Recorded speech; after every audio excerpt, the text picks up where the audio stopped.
কেতু সবাই মোটামুটি আমরা জানি কেতু অ্যাকচুয়ালি আপনাকে কোন খারাপ দিকেও নিয়ে যেতে পারে। ভালো দিক বলতে লোকে ভাবে হচ্ছে spirituality, but trust me, Ketu একা আপনাকে কখনো স্পিরিচুয়ালিটি দিতে পারে না।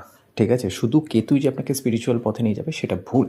স্পিরিচুয়ালিটির জন্য যে কম্বিনেশন থাকে সেটা হচ্ছে কেতু, শনি এবং শুক্র, ট্রাইন্স বা কানেকশন একসাথে, ঠিক আছে, তখন স্পিরিচুয়াল হয়। অনেকে ভাবে 12th হাউসে কেতু থাকলে স্পিরিচুয়ালিটি দেয়, সেটা না, ওটা টেন্ডেন্সি দেয় অ্যাকচুয়ালি, ঠিক আছে। কেন, যে কোনো ভাবা আপনার লগ্নের রেসপেক্টে সেটা হচ্ছে আপনার ভাবনা, মানে ভাবা। যেমন 7th হাউসে প্ল্যানেট, এটা মানে ওই নয় যে আপনার পার্টনার ওরকম হবে, ওটা আপনার অ্যাটিটিউড, আপনার ফ্লেভার আসবে এটা, ঠিক আছে।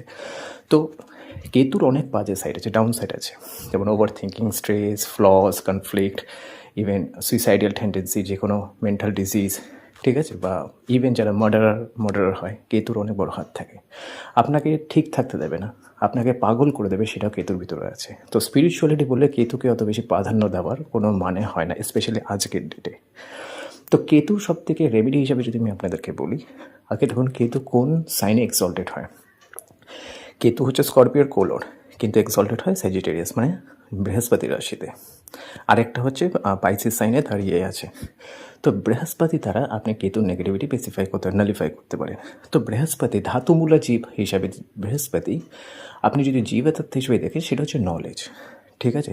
আপনার ভিতর যত আপনি বেশি জ্ঞান অর্জন করবেন, নলেজ যত বেশি অ্যাকোয়ার করবেন, ওটা আপনার জুপিটারিয়ান তত্ত্ব বৃদ্ধি করে। তো কেতুর যে নেগেটিভ বা ডাউন সাইড, সেটা অনেকটা ডাউন করে। সেকেন্ড, আপনি যদি ধাতু হিসাবে হচ্ছে জুপিটার, আপনি মেটাল হিসাবে আপনি গোল্ড বা গোল্ডের অর্নামেন্ট ইউজ করতে পারেন।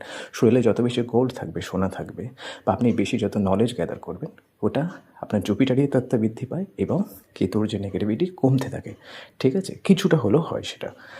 এবং খাদ্য হিসাবে দেখবেন, একটা ট্রেন্ডস দেখবেন, যারা বেশি খুব অ্যাংজিয়াস হয়, ওভার থিঙ্কার হয়, তারা একটু বেশি মিষ্টি খায়। তো সেই জুপিটারকেই কিন্তু তারা সেই কনজিউম করছে। যদিও বা আমি কখনোর জন্য মিষ্টি খাওয়াটাকে আমি কোনো দিনের জন্য বলতে পারি না, কেন আমি নিজেও পছন্দ করি না এবং আমি বলিও না, এটা শরীরের জন্য ভালো নয়। কিন্তু যাদের দেখবে জুপিটার রেট্রোগ্রেড থাকে বা কেতুর ওই অ্যাংজিয়াস প্রবলেমটা থাকে, তারা বাই ডিফল্ট একটা মিষ্টি কনজিউম করে। তো চাইলে আপনার যদি ইচ্ছা, আপনি করতে পারেন খাদ্য হিসেবে জুপিটেরিয়ান খাদ্য আপনি বডি নিতে পারেন। মানে যেই করে হোক জুপিটারিয়ান তত্ত্ব শরীরে আপনি যত বেশি বৃদ্ধি করবেন, কেতু ডাউন সাইড বা খারাপ যেটা, সেটা একটু কমতে থাকে, একটু একটু সময়ের সাথে সাথে আপনি বুঝতে পারবেন, ঠিক আছে।